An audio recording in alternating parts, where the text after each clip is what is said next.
This is a very story-focused, linear horror game. I've seen some people call it a walking simulator, so take that as you will, but I personally don't mind since, in this game's case, it makes the experience more immersive. First off, let me dive into what I didn't like about this game, since it'll add some context that's needed for whenever I start talking about the positives about this game. First off, bugs or issues. During my playthrough, I experienced one game-breaking crash that required me to restart the game, and one issue that prevented me from progressing further without having to die like 10 times before it would let me continue. I've seen posts on Reddit and in reviews saying that other people have been having similar issues, so take that as you will, but I do see as well that the developers have been working hard at getting those issues ironed out.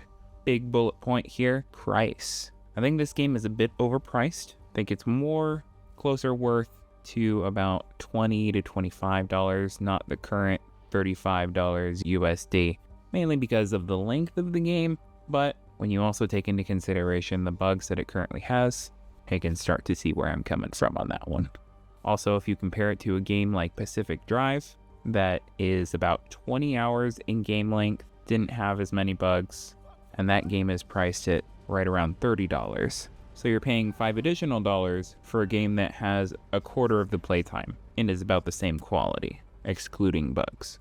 Now, for a smaller bullet point, horror, towards the last quarter-ish of the game, I was no longer in that state of suspense that you get from horror games. I initially thought that it must be intentional and that I was just in a lull, but in the end, they failed to introduce any new tricks that would put me back into that state of suspense that you get from horror games that I like.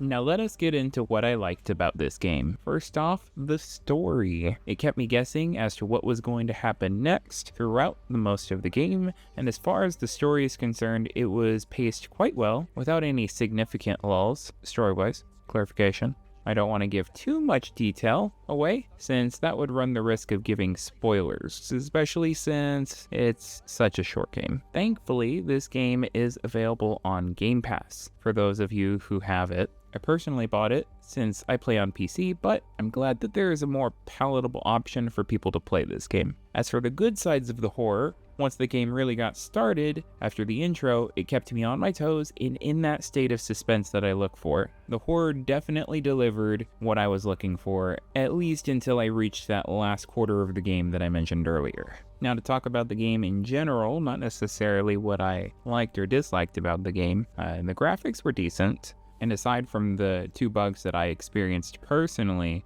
I didn't have any issues like camera jumping or anything like that. Though I did have some motion blur on the camera, so I would recommend changing that in the settings. And as for the gameplay of the game, it's pretty standard for these story-focused type games. It doesn't do anything really special. It's mostly just interacting with the pieces of the environment as you come across them.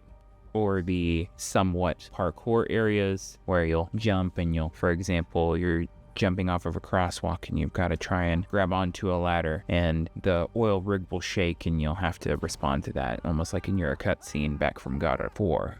There's also some stealth aspects where you'll, say, distract the enemy while you're trying to avoid them and get across to the next area. But in general, not too much to expect from the gameplay or the graphics in this game. I'd say they hit about middle of the road in that concern.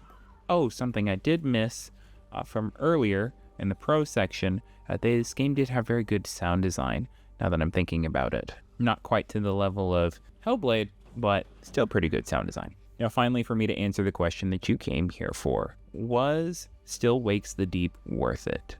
If you're not taking into consideration the price, I found it worth my time. Especially since I was able to complete the game in just an afternoon, but when you consider the price, that's kind of where it falls off for me. It's a good game, but I would still rate Still Wakes the Deep about a 6 out of 10. If you've already seen my review of Pacific Drive, I would say I enjoyed this game just as much as that, but this game is a quarter of the length, and to top it off, even with the 10% discount I got on Steam, it was still more expensive.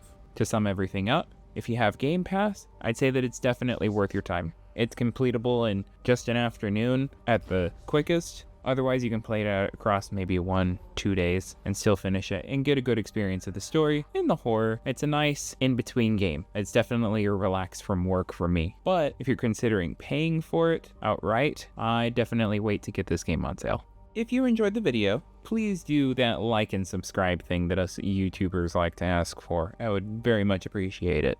My name is Tenlo, and I hope that you never have to work on an oil rig.